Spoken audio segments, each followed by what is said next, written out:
Morning, everybody. Welcome back to the Tech Trio Tales podcast, The Boys on the Mic. This morning, I am joined by my co-hosts, Rexy and Kausa.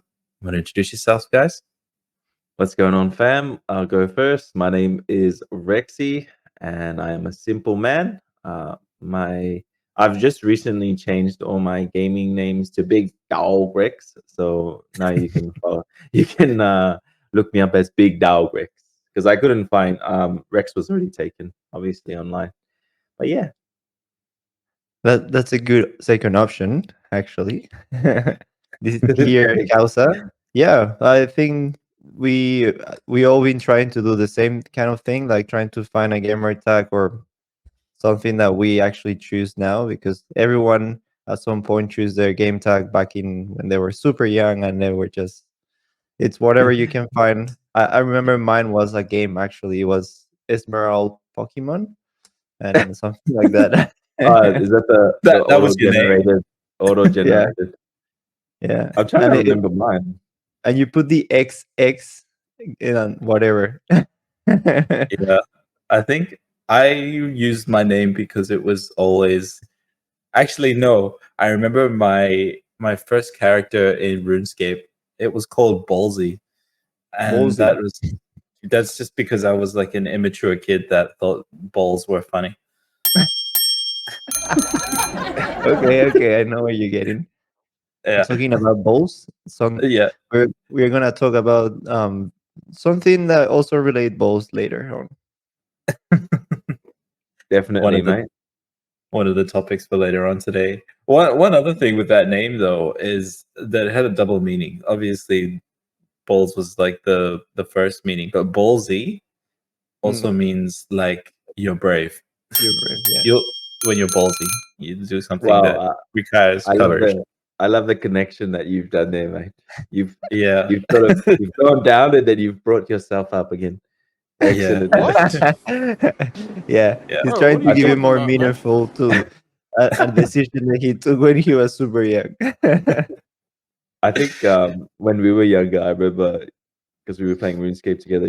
We made a character, and you're just like, "Cool Fatty" was the character that we made. Because when I was younger, I was a little bit more chubbier, and Yeah.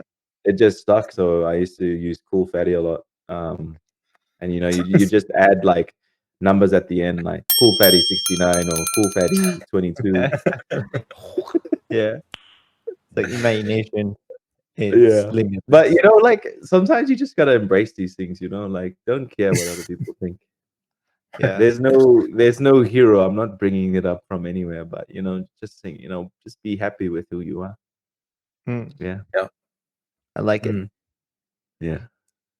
See, that was Yeah. So yeah, the topics for today that we're going to be going through are AI sex workers, which is very topical, and plastic eating bugs. So yeah, we got a few interesting topics on the horizon, and the big dog Rex will be showcasing another segment at the end, which we'll kind of just leave that for now, just so that there's a bit of mystery. So definitely stick around to the end of the podcast. Because just call me the game master's back. The game Yeah. master. Yeah, definitely. You've been putting out all these games. Sometimes I just want to switch it up, mate. Have a little fun. Everyone has to have a little fun once in a while. Yeah. All right, boys. Let's start the intro. Welcome to The Boys on the Mic, the one-stop audio and video experience where the worlds of gaming and technology collide. I'm Nowakas, and I'm thrilled to be here with the dynamic duo, Kausa and Rex. How's it going, guys? Hey Nowakas! Hey listeners! Kausa here. We're pumped to bring you another episode filled with the latest and the greatest in gaming and tech. No matter what kind of gamer you are or how tech savvy you might be, we got something just for you. That's right, Rexy here, and we're stoked to have you join us. Whether you're a long-time listener or just discovering the podcast, you're in for a treat. We dive deep into all things gaming and tech, bringing you the news, reviews, and experiences from around the digital world. And don't forget, if you love the vibe, hit that subscribe button and leave us a review. It helps more gamers and tech enthusiasts like you find our show. Follow us on Tech Trio Tales to stay in the loop and become part of our growing community. Got a topic you want us to cover? Or you just want to share your latest gaming victory? Reach out to us on our socials or in the comment section. We love hearing from our listeners. All right, team, gear up because it's time to jump into another epic episode. Let's revive, respawn, power up, and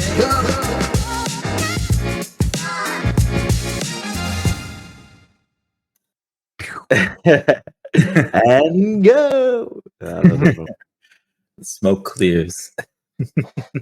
All right, let's jump into it, brothers. Yeah. All right. So this first topic has been going around the internet this week or this past week, and I've also heard it on the news radio station. And when you sort of hear this stuff, being passed around like that, it's going to be quite topical. So basically, there is a brothel in Europe, in Berlin, called Psy Brothel. And the whole premise behind this is that there are no actual workers there. All of the employees are robots or AI and sex dolls. Patrons can go in there and order certain services. The first service that they have is the VR experience, which will cost you about 129 euros. Just to give some context, I'll just ran the numbers before. 129 euros is equivalent to 213 Australian dollars. And that's probably at the beginning. So it goes up from here. The full option, which includes voice technology, where the AI, I guess, talks back to you while you're using VR, that's at 145 euros. There's a basic option, actually. Sorry, my bad. There is a basic option, which this is the cheapest, where there's no audio or visual VR involved. It's just the sex dolls and the silicone body. There's a quickie option, which involves two sex dolls. Yeah, and if you're on the run, you don't have a lot of time, but you need to get that release, then you can do that. And you're doing the slogan for them. If you're just there for a good time and not a long time, as they say. There's actually an option for females there too, which I don't know why I'm surprised by that, but I guess I would assume that more males would do these things. But yeah, there is options there for females as well, and that is actually the cheapest. That's 90 euros. So yeah, ladies, I think that the women get a 30% discount to just sort of get them confident in there, because I can guarantee you that you'll see heaps of brothers running straight in there.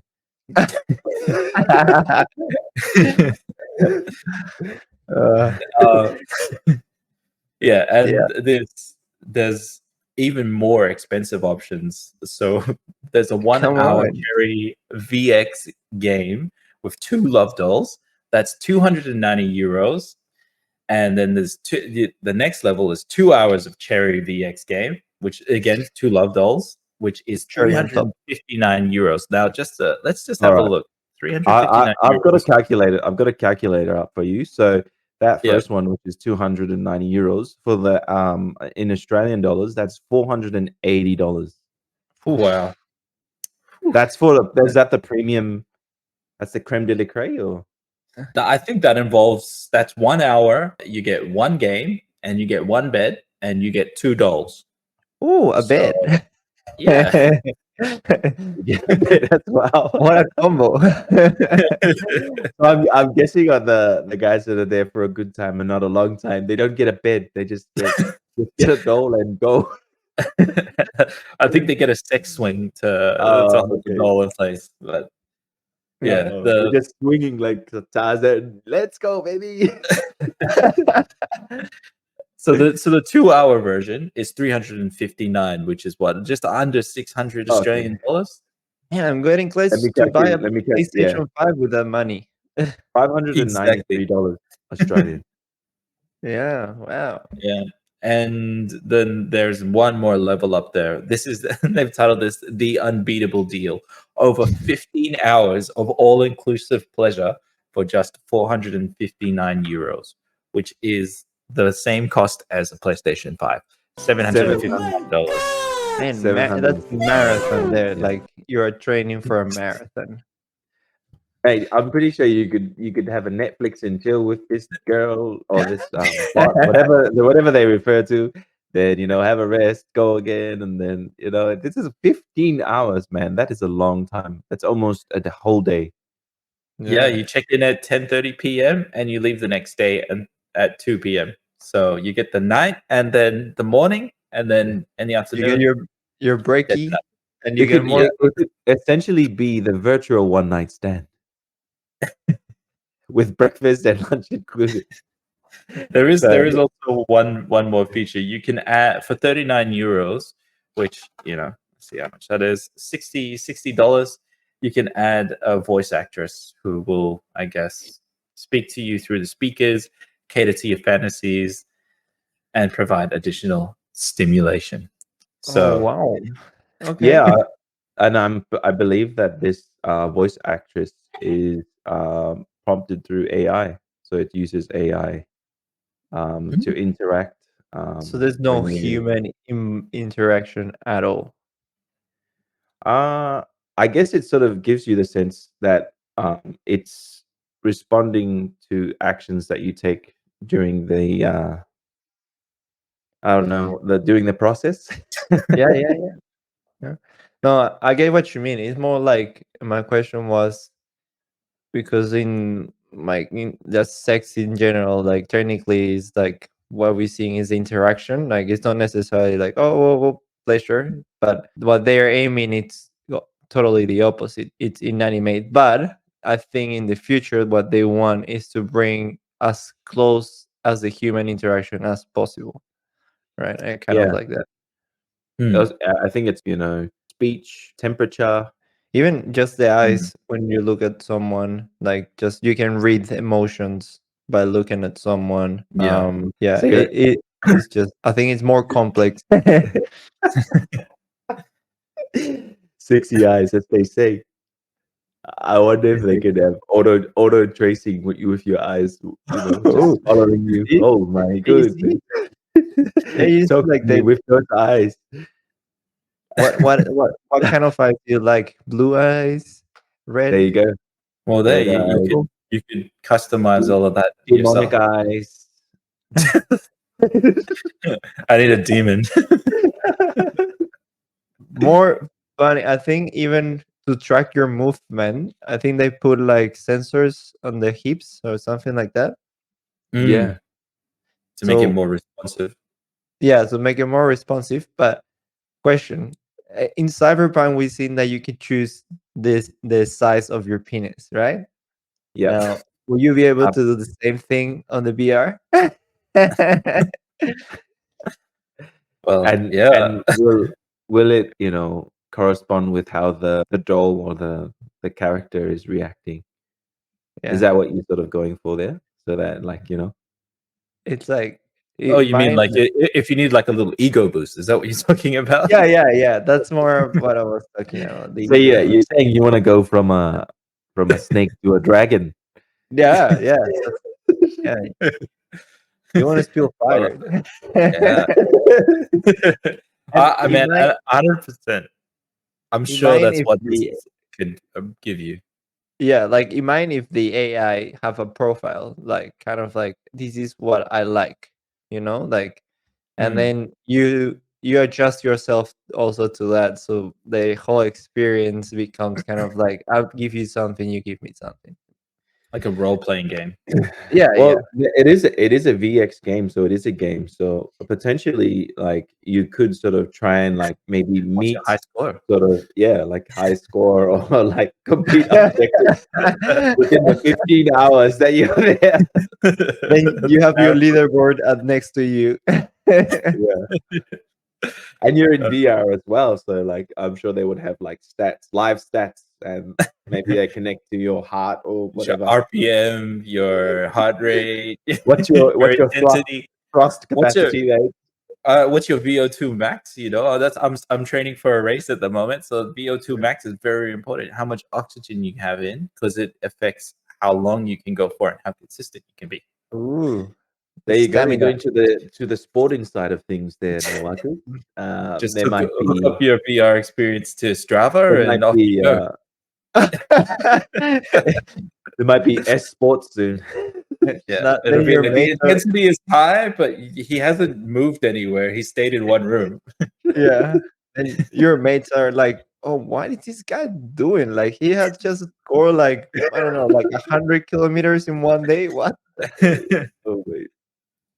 Yeah. So yeah, there's some interesting things that this sort of brings up. I guess like Nick, you was Kausa, you were saying the intimacy is probably a big thing, and I was thinking that perhaps maybe people who would want to use this service could be people that are in a position where they're not looking for a romantic connection, but they're just looking for the physical interaction. There's AI brothels would be like a good option Mm. for people like that. And also coming out of COVID as well, you know, where there wasn't human to human interaction and contact because of the risk of getting infected and disease. Berlin or Germany itself actually saw a 30% reduction in sex work. So Mm. this could be the next step into how people visit brothels. You would imagine that all the sex dolls and things like that would be sterilized and cleaned afterwards. So it's actually safer Yeah. than hooking up with somebody on Tinder or Bumble. That because they're pre-COVID as well. We also saw the effect of those dating sites like Tinder and Bumble, where chlamydia was on the rise and people were getting certain STDs. If you have a sex doll that's being cleaned properly and sterilized, you completely remove that risk. And it's Mm. also one important to note that a lot of people might think, well, these are stealing sex workers' jobs, but alternatively, throughout COVID, we also saw the rise of OnlyFans. Yeah, no, it's definitely. I think at some point there's reasons behind. One of them, I think, is the one that you just said. But also, it means that in many countries, this business it's illegal, and Mm. you bring in that option of a robot I think would change the rules. Like that, for me, like in paper, there's not illegal action, right? You're paying for a service. And I think the legal part was having a person because they also have rights, whereas a robot doesn't have rights yet. I was gonna say, that's the whole premise of Overwatch. The story behind that is like the robots getting human rights and things like that. So yeah, Uh-huh. that could be maybe a glimpse into the future in terms of where we're heading. Yeah, yeah. No, I definitely see this be a very controversial topic in terms of everything. Not just it's just the whole concept itself. It's gonna be controversial. Like, and Mm. the I guess it's more about the client have the last word. Like they're gonna decide whether they want this or not, and that's I, how. Yeah. I see what you mean, though. I think that in more conservative countries, I don't think this would be adopted publicly. Maybe it might be done in the shadows, but I don't think it would be something that they would do openly. Mm-hmm.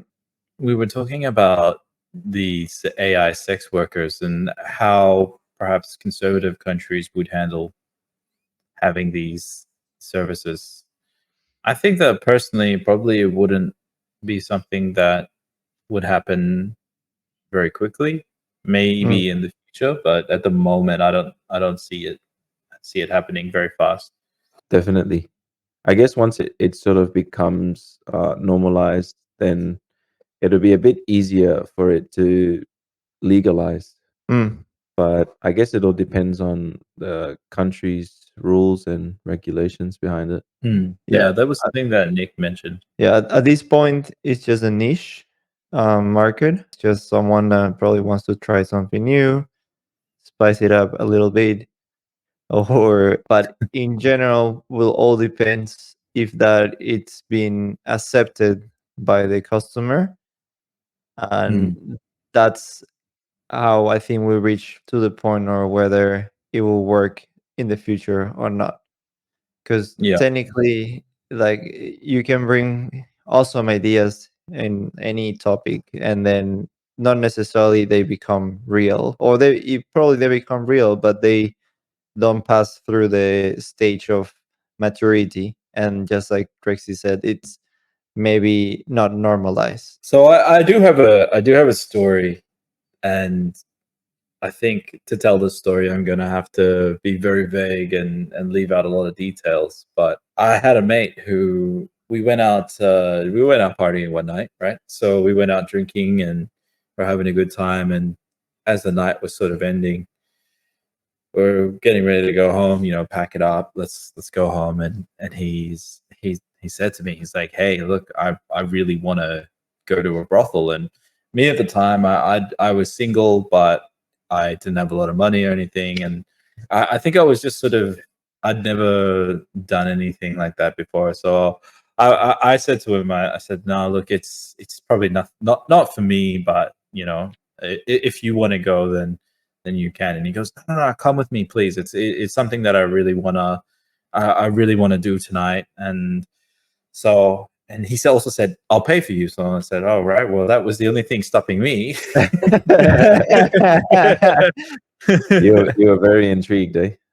Yeah, but sort of as we were going, as we jumped in the taxi, and I didn't even know that Brisbane had brothels, but yeah, if you're wondering, yes, they do, and they're around, but I think you have to look for them. Do you have any references, my man? Look, I don't at the moment. I'm looking, and the search history has been deleted, but I think I was in incognito mode that night, and I think there's one called Misu. Well, now that we know that Chrome still tracks you. yeah, the FBI is onto my case, but yeah, the taxi driver knew exactly where to go. So as we were driving there, one of the things is that my friend was actually in a relationship at the time, and so yeah, there's a bit of a twist here. As we were going there, I was saying to him, "Do you really want to do this, man? You know, it's not really. I don't think it's appropriate." You were the angel on his shoulder whispering, "Come on, Yeah, Yeah. this is it, bro." yeah, yeah. So definitely, I managed to convince him not to go, which I think was a good thing for all parties. So personally, I've never actually had any experience with brothels, but it does beg the question where people sit on the moral compass with this. You know, the reason that why we didn't go that night was because my friend was in a relationship and he didn't want to cheat on his partner. If it's an AI brothel, is it the same thing as cheating, or if it's an inanimate object, does that mean that it's not cheating? What do you guys Mm. think? First of Oh, yeah, go first of Rexy. all, I guess it would depend on the relationship that you have with your partner. Yes, Um, yeah. Depending on what they feel like is cheating and what you feel like is cheating, and you can both come to a mutual agreement. You know, if you guys obviously watching pornography and putting this together with going to an AI brothel and saying like this isn't cheating if it's not real or if it's not living. But But then again, you intent is are also bringing intent as well, and on that side note, you're bringing a physical, you know, like you're bringing a physical side to it as well now because you actually it's not a human being, but it's a physical thing that's there. So is it cheating if it's a physical interaction? I think it's a good question. Ah, And now is you it cheating if it's not alive? that's even more difficult because Rexy just answered with a question and he just make it more complex. So now I have to answer both questions. It's I definitely think that, you know, the question that's what asked is good, but then you've got to question yourself at the same time, and as long as everyone's cool with it, then No, personally, Rex. Hey, you gotta choose a side. Which side all are we taking? right, all right. I Yeah. think Dark side. it's cheating. I'm gonna Yeah. sit on that, mate. Yeah, Yeah. put my Okay, thing okay. on. Yeah, All right. Yeah. Yeah. just for my Well, own personal, beliefs in that. oh, that's all right. I think at some point, um, probably you consider it cheating now, but you might not in the future. Because as we said, Mm. it's normally I had a chat with my partner just before this because I wanted to know her opinion, and she said that she will first think that I'm creepy, and then she will say that's cheating. So I think she puts over everything the creepy part. Red Yeah. flag. Red flag. Red flag. Yeah. I Yeah. talked to my partner as well because I knew that this topic was coming up in the podcast, and she said something along the similar lines, but she was also conflicted about it as well. She was Mm, saying the word brothel has a bit of a negative connotation to it, and 100%, if it was a real person, that would be straight up cheating, and that would wreck everything. But yeah, the AI, she said it doesn't really seem like it, because it's kind of like watching porn, like if, and like Rexy was saying, if that is part of your relationship, then it's not it's not really big deal. cheating. Yeah. Yeah, it's not. Yeah. It's not a big deal. So, I guess, yeah, for me, I'd be on the other side of the fence. I don't think it is cheating, especially if your partner's aware of it. So, yeah. Mhm. Yeah. Well, I will say at some point it's more about the relationship, whether it's considered cheating or not. So we just leave it as it is because uh, it Hold on, Nick. Are you cheating or not cheating? hold on, man. Yeah, we're not letting you No, go. like that. That being said, that being said, if my partner considers as a cheating, that means it's cheating. Because Mm, I think both parties needs to come into agreement, and if one of them disagrees, that means there's no deal, right? So both of mm. them needs to agree that that's not cheating. So when you do it, it's not cheating. That's And an interesting point. Consent. yeah, consent. Yeah, yeah. But it's a really good question, and I guess it will become more and more often that we ask these sort of questions in the future, because the topics that we are touching are stuff that we don't know how they're gonna deploy in the society, and we are not prepared for that. Mm, Not yet, as they say. yeah. We're Nick, Keyword. you're the pioneer of these things. You're a man journeying out into the unknown future. Yeah, the multiverse. Anyways, I was also thinking, like, what if you were to go with your partner? What do you call that? Yep, that's another great point. That is something that this is actually opening it up to, is partners, and that's something that they were actually promoting on the website as well. Like, you can bring your Mm, partner to this. Finding your sexual identity. Especially in a lot of conservative countries and places like that, is class it as a non-judgment zone, where there were actually, because it's just you and some inanimate objects, there's nobody to judge you or place any bias. mm. Okay. Yeah.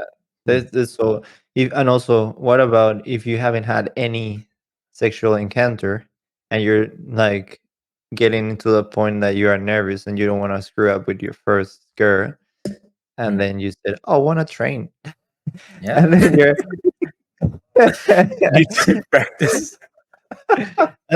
I'm pretty sure, like, I'm pretty sure that's like something that people think. Like, when like you have your first encounter, you are nervous, of course, so you just want to avoid that. But that also said, I think part of being nervous on your first encounter of anything, it's part of how you go through life.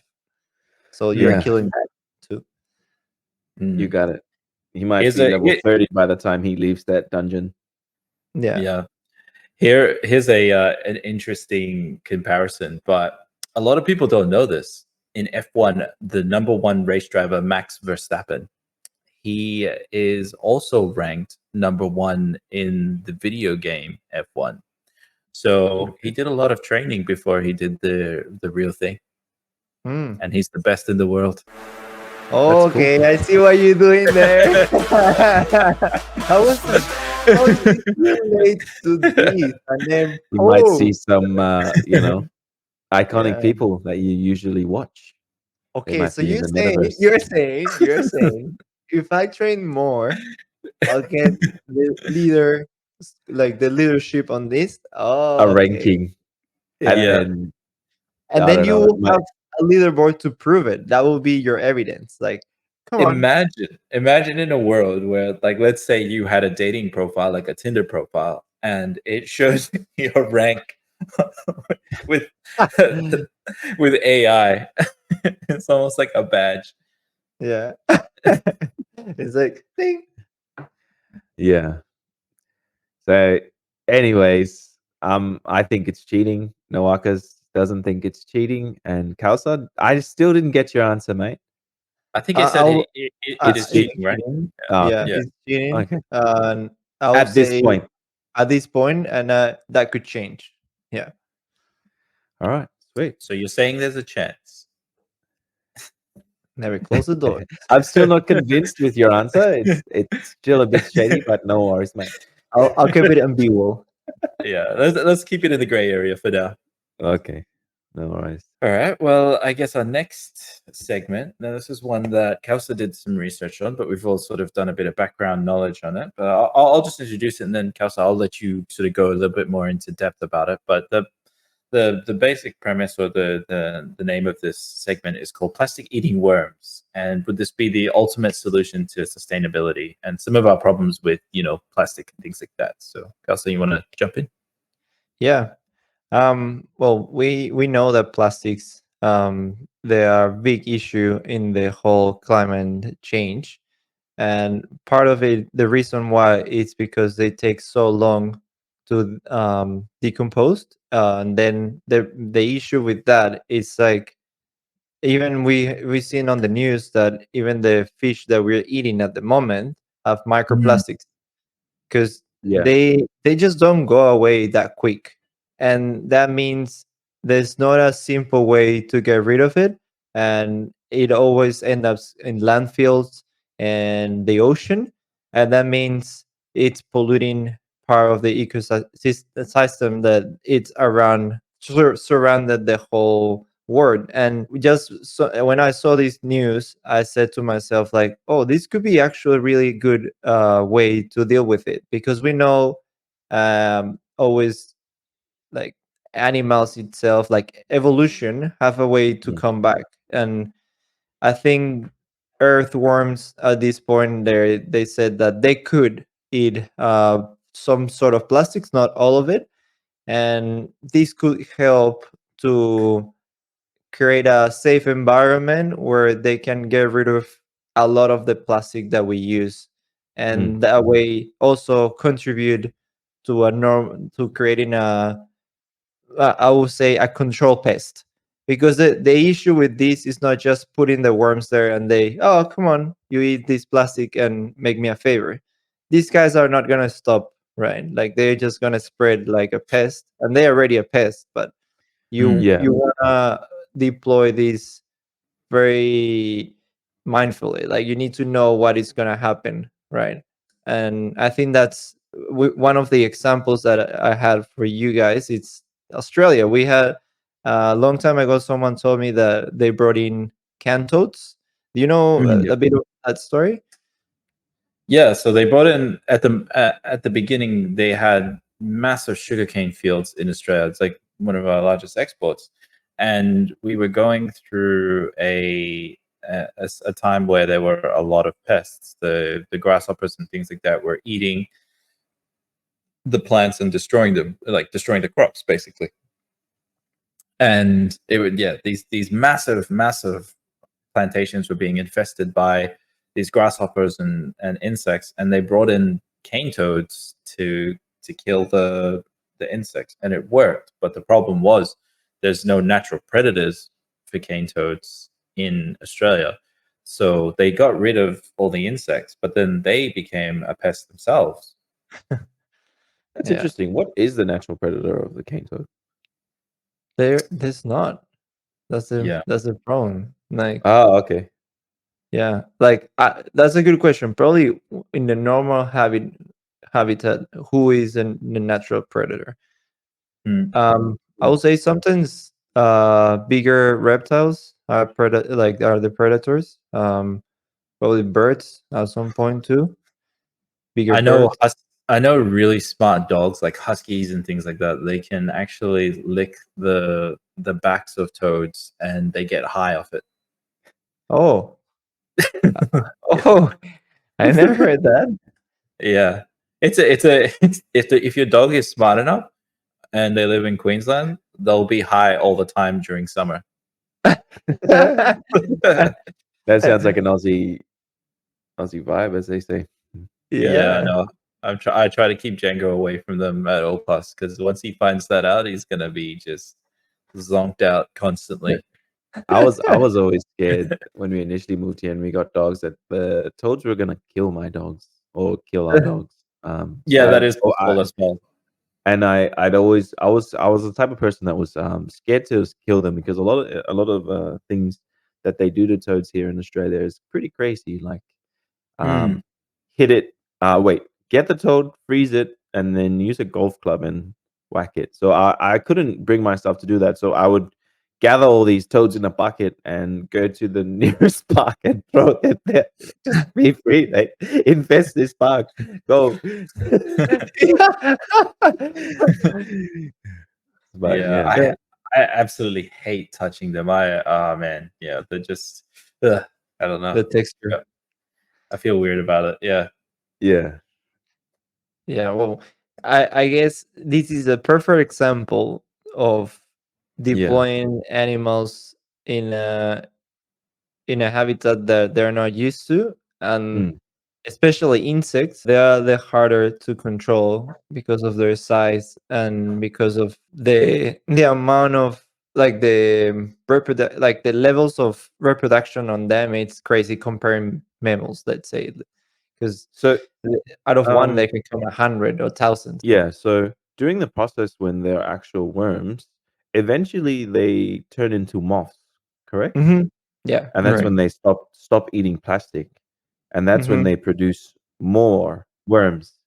So they would have to counter the moths, like Yeah, Mm. and that's more difficult, and that's Mm. why even don't get me wrong, but imagine like if you can just stop the cycle from the eat worm and not become a moth, so just stop evolution for a bit and just let the worm be a worm yeah, and stay as a worm. yeah. I'm Well, not sure if that's morally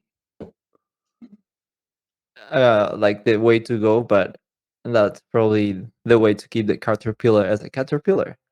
I Yeah. think on the scientific side, they were looking at the chemicals that break down the bacteria or the bacteria that breaks down plastic, so they could synthetically create it, That so is that they could just amazing. maybe get a big landfill and pour this solution into this. Maybe I don't know what they would put it in, and that would Mm. break down the plastic instead of using all these Using. worms and creating a massive worm moth farm. Infestation.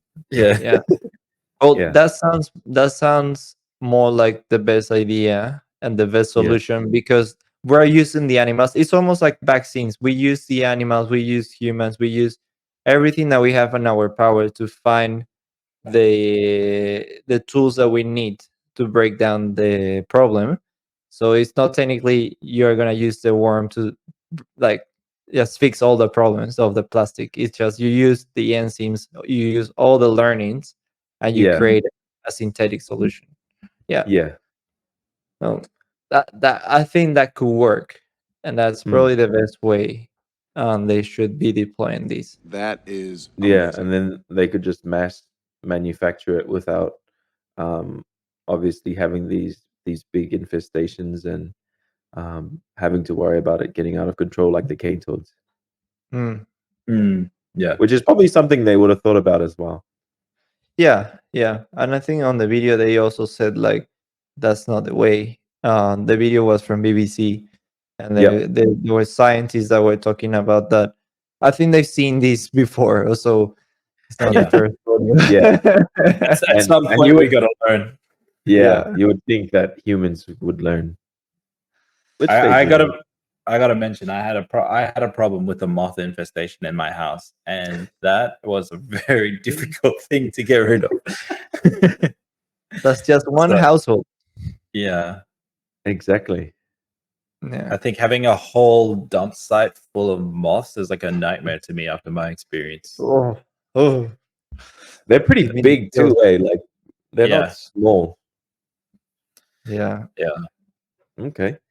And they were also saying about in the video that we watched in reference, instead of recycling, they would upcycle. You just want to talk about that, Nick? Yeah, I think that's also part of the solution, like not just destroying plastic itself, because that might take a while to find out how we're gonna do that.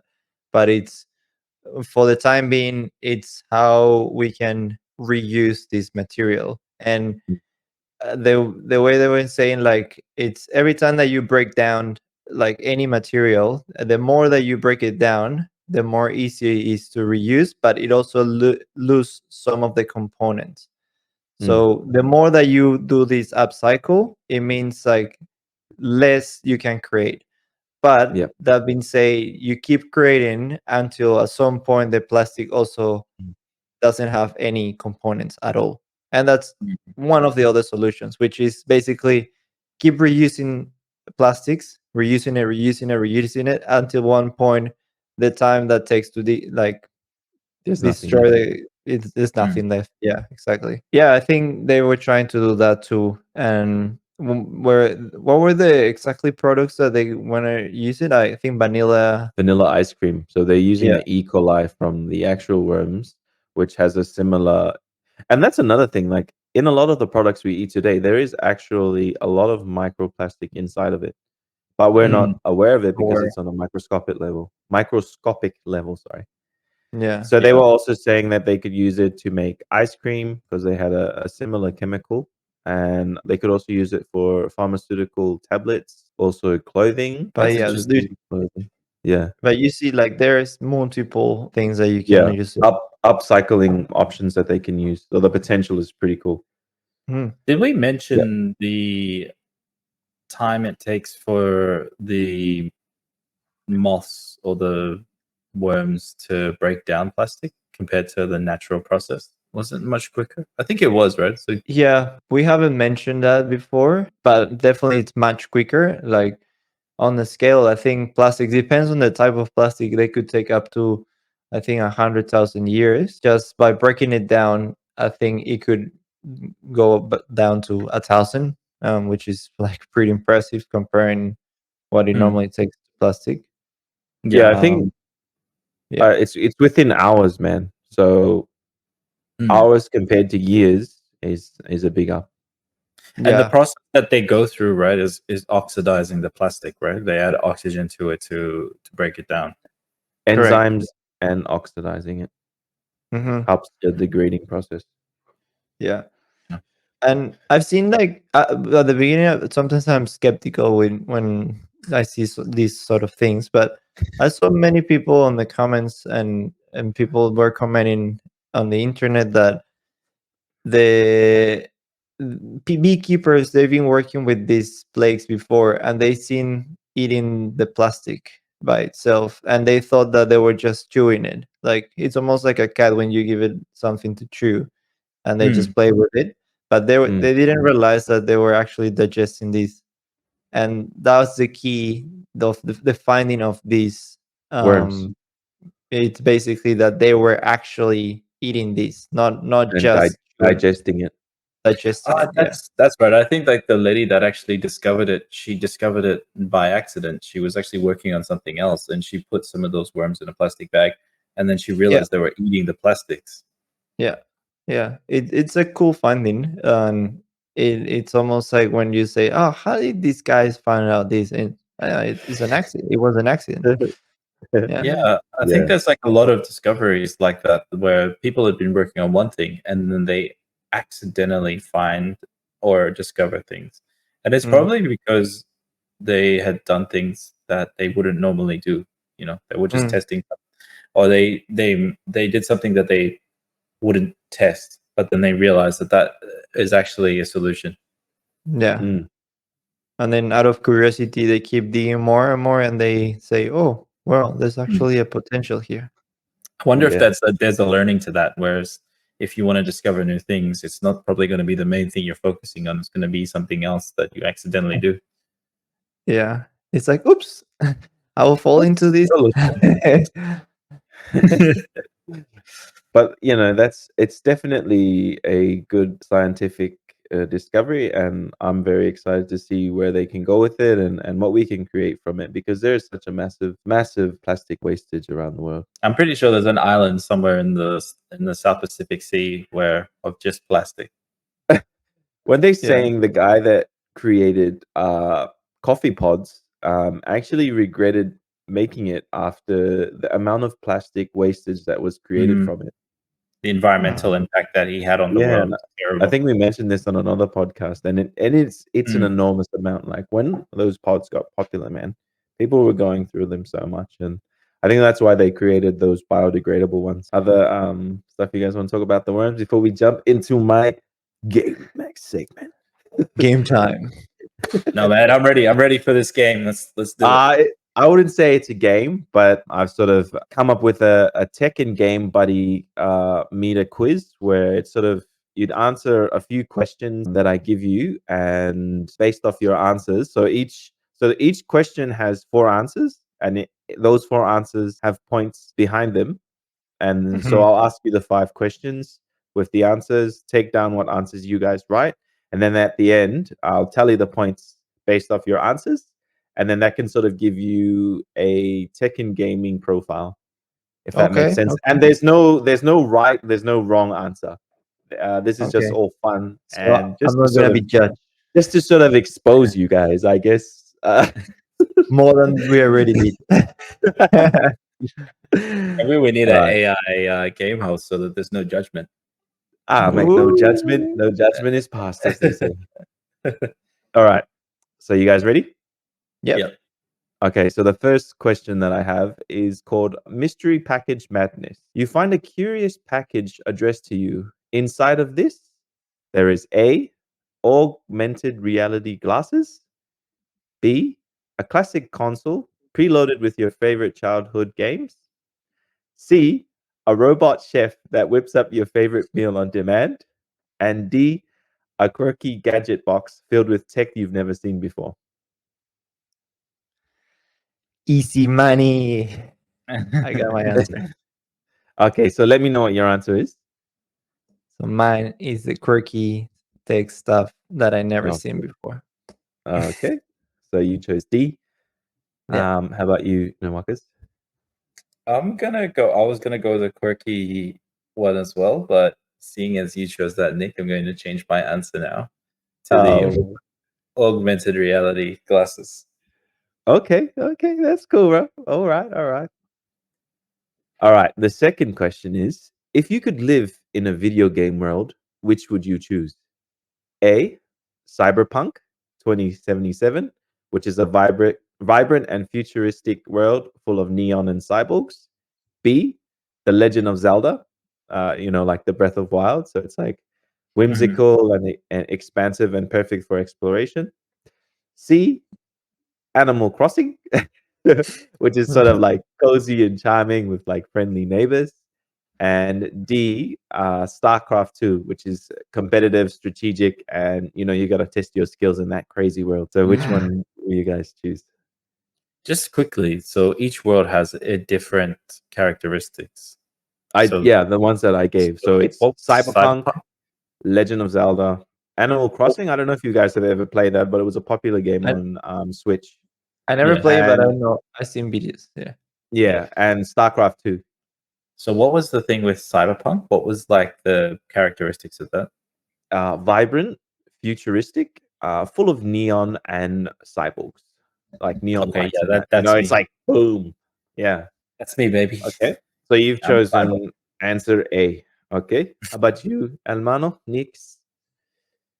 Hey. You're A as well? Oh, let's go, ladies and gentlemen. The boys are going to cyberpunk. Too much AI and AI processing your mind, eh? Okay. All right. Nick's smart compass is being swayed. So All right. The third question is, what kind of tech are you drawn to? Uh, Answer A is the latest and greatest, even if it costs you a fortune. B, reliable and functional, gets the job done like a champ. C, quirky and fun, features that may make you laugh. And D, timeless and durable, like your grandmother's trusty toaster. What was the question again? It's like what's the What kind of tech are you drawn to, or what tech like? okay? You Yeah. know, do you want me to repeat them again, or you guys got it? Can you repeat B? B is reliable and functional, That's me. gets the job done like a champ. mine is Yeah. the futuristic and expensive. Latest and Yeah. greatest. Yeah, latest and greatest. So Nick Yeah. is B. Mine I is would B. I would have reliable. thought that B Nick would have been A as well, but you've surprised me with the B. Yeah. Well, technically, I love to try something new always, but I always keep the reliable stuff. Reliable. Okay. Yeah. Awesome, bro. All right. Question number 4. What annoys you most about technology? So what are your turn off What? essentially? Okay. Bro, what are you A, talking about, man? slow internet that makes you want to scream. So if you're lagging. B, confusing instructions that leave you feeling like a caveman. C, boring and repetitive. So same old, same old.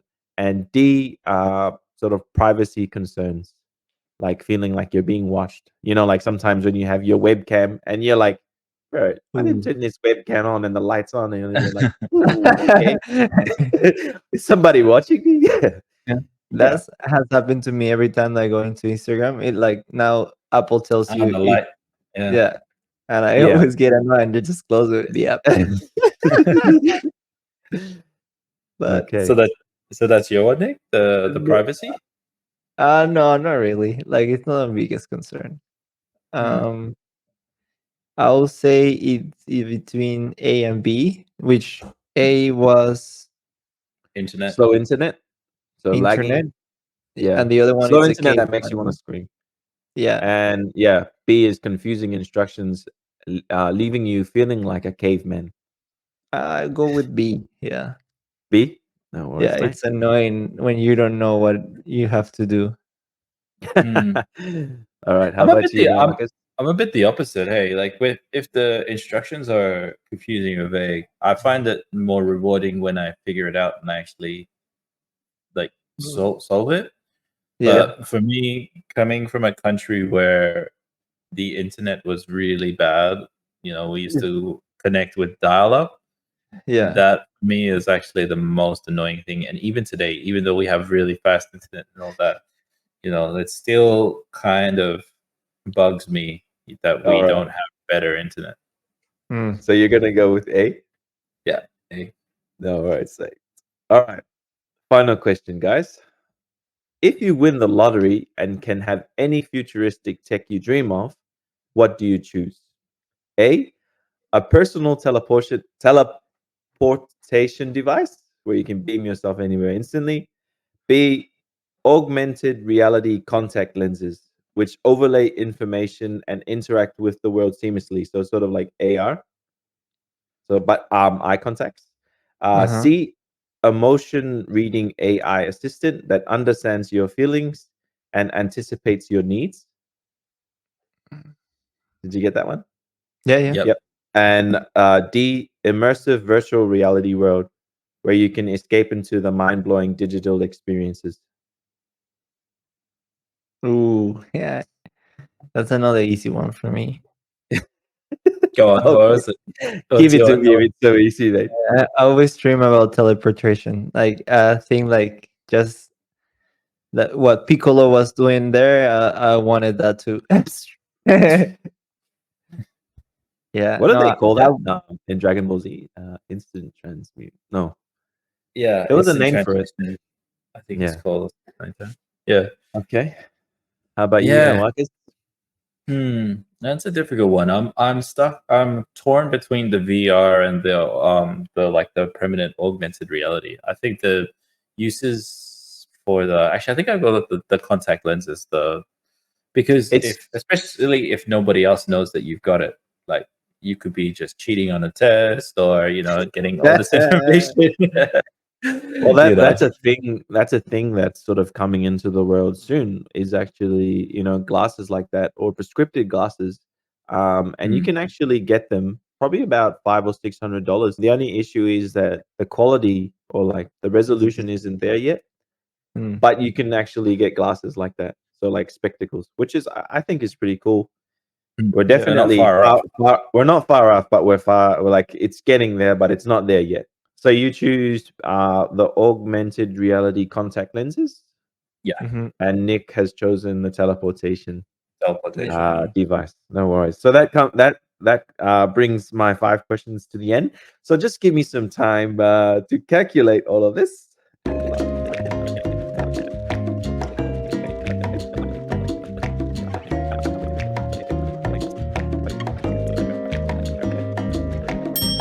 A few years later, So on an actual spectrum of in my profiling system, you guys have both come under the same profile, and you guys are gaming galaxy explorers.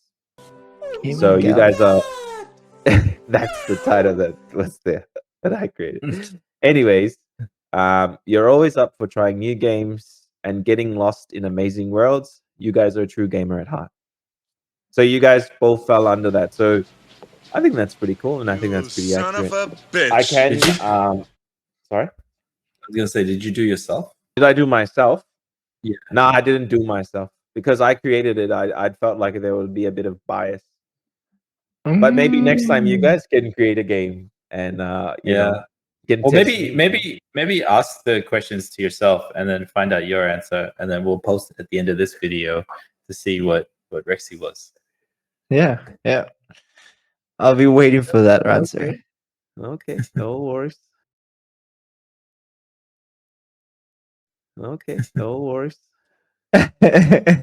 But yeah, so I did have so there was 4 different categories. So you and Nick came under 17 and 15 points based off what you said. So you guys were put into the gaming Galaxy Explorer. Okay, no worries. Profile. But I did have 3 other ones, which was the first one was 10 to 14 points, which was tech savvy sidekick. You love tech that works well and staying in the know. You see the power of technology and how it can make things happen. Okay, no worries. So that was the first one. The one after your guys' one, which was you're a tech and game trailblazer. You love unique and innovative things, whether it's the latest tech or creative games. You're always up for a challenge, apparently. Okay, no worries. Oh, sorry. You're always up for an adventure. Okay, no worries. And then the last one, which is like you're a diehard, which is if you'd answered all the questions, the highest thing you're a classic tech and game guardian. Okay, no worries. You appreciate reliable tech and classic games that bring back memories. You know the value of simplicity and timeless fun. Maybe what we can do is we can put those questions in the comments below, and if you guys are watching, go through the test and post your score, and we'll grade you. We'll comment back on what your score is, and we'll see what type of gamer you fall under. Okay, no worries. Okay, I Yeah. like it. I like it. Yeah. Let's Yeah, do that. anyways, that sort of brings my little fun game to a conclusion. And yeah, so No Wakas and Kausa are gaming galaxy explorers. You're always up for trying new games and getting lost in amazing worlds. You're a true gamer at heart, in your corazón. Okay, no worries. All right, sweet. Hey guys, Kausa here. Thank you for tuning in another great episode. Today we dive deep into AI sex workers, earthworm that can eat plastic, and we did a little tech and gamer profile test. If you like this video, please subscribe and follow on all our socials. We'll see you on the next episode. Okay, no worries. In your corazón. Okay, I like Yeah. it. I like it.